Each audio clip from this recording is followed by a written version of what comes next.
नमस्कार साथियों, मेधांश की कहानियाँ यूट्यूब चैनल में आपका हार्दिक स्वागत है। आज मैं आपको बताऊंगा माता सीता किसकी पुत्री थी।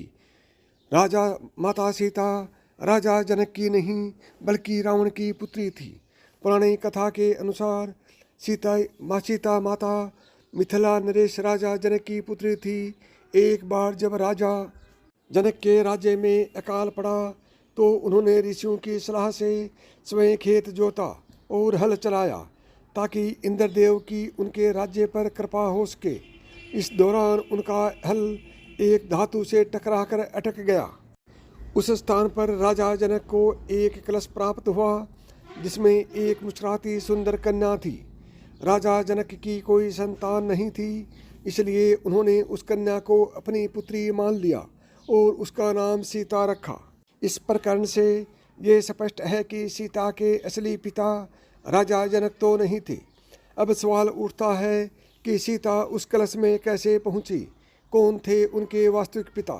इसका जवाब अलग अलग भाषाओं में लिखी गई रामायण और कथाओं में मिलता है। अद्भुत रामायण के अनुसार त्रेता युग में जब लंकापति रावण तीनों लोकों पर अधिकार की चाह के लिए तप कर रहा था, तब उसके तप से उत्पन्न तेज के कारण सारा संसार जलने लगा। इससे चिंतित होकर तमाम देवगण ब्रह्मा जी के पास पहुँचे और उनसे संसार को बचाने के लिए प्रार्थना की। तब ब्रह्मा जी रावण के पास पहुँचे और उससे वर मांगने को कहा। रावण ने कहा कि मुझे अमर होने का वरदान दीजिए।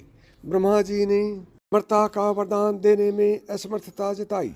इसके बाद रावण बोला कि मुझे ऐसा वर दीजिए जिससे कि मुझे सुर असुर पिशाच नाग किन्नर या अप्सरा कोई भी न मार सके।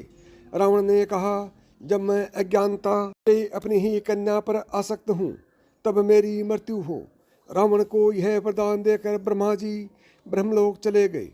रावण ने अपने वरदान में मनुष्य द्वारा न मारे जाने का वर नहीं मांगा, क्योंकि वो मनुष्यों को कुछ भी नहीं समझता था। ब्रह्मा जी से वरदान पाकर रावण खुद को सर्वशक्तिमान मानने लगा। एक दिन वो दंडकारण्य गया। वहाँ ऋषि मुनि रहते थे।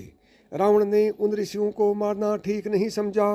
उसने कहा कि हे ऋषिगण, मैं आपको जीतने की ख्वाहिश रखता हूँ। इसके बाद रावण के सैनिकों ने आश्रम से एक कमंडल लिया और ऋषियों के शरीर से बाण चुभोकर रक्त निकाला। इस रक्त को उस कमंडल में रखकर रावण को सौंप दिया गया। वो कमंडल गतसमज ऋषि का था, जो कि 100 पुत्रों के पिता थे। उन्हें एक पुत्री की लालसा थी। उन्होंने माता लक्ष्मी से प्रार्थना की थी कि वे उनके घर पुत्री के रूप में जन्म लें। पुत्री की प्राप्ति की कामना के साथ गतसमद ऋषि ने दूध को अभिमंत्रित कर कमंडल में रख दिया। इसी कलश में रावण ने ऋषियों का रक्त भर लिया था। इस कमंडल को लेकर रावण लंका की ओर चला गया। उसने लंका पहुंचकर वह कमंडल अपनी पत्नी मंदोदरी को दे दिया और कहा कि इस कमंडल में विषैला रक्त भरा है, इसे संभाल कर रखना। इसके बाद रावण का आतंक लगातार बढ़ने लगा। उसने दानव, यक्षों, गंधर्वों की कन्याओं का अपहरण कर लिया और मंदराचल, हिमवान और मेरु वनों में रहने लगा। मंदोदरी को ये सब अच्छा नहीं लगा और एक दिन उसने ऐसे जीवन को त्यागने के बारे में सोचा और कमंडल में रखा विषैला रक्त पी लिया। इस कमंडल से अभिमंत्रित दूध के प्रभाव से मंदोदरी का गर्भ ठहर गया। ऐसे में उसे लगा कि रावण यहाँ कई सालों से नहीं है। यदि उसकी संतान हुई तो महल की स्त्रियाँ उसके चरित्र के बारे में भला बुरा कहेंगी। इस डर से मंदोदरी तीर्थयात्रा की बात कहकर विमान से कुरुक्षेत्र आ गई। वहाँ उन्होंने एक कन्या को जन्म दिया और इसे एक कलश में रखकर जमीन में दफना दिया। यही कन्या कुछ समय बाद राजा जनक को खुदाई के दौरान मिली।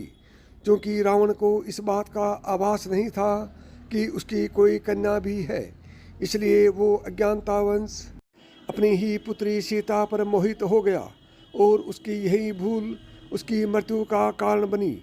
और सीता के पति श्री राम ने मनुष्य रूप में जन्म लेकर उसका वध किया। अद्भुत रामायण की इस कथा से ये तो स्पष्ट है कि सीता की माँ मंदोदरी थी। मंदोदरी का पति होने के कारण रावण सीता का पिता हुआ।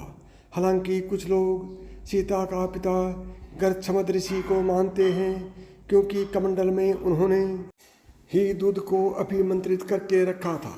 साथियों, यदि यह कहानी आपको अच्छी लगी हो तो मेधांश की कहानियाँ यूट्यूब चैनल को सब्सक्राइब करें।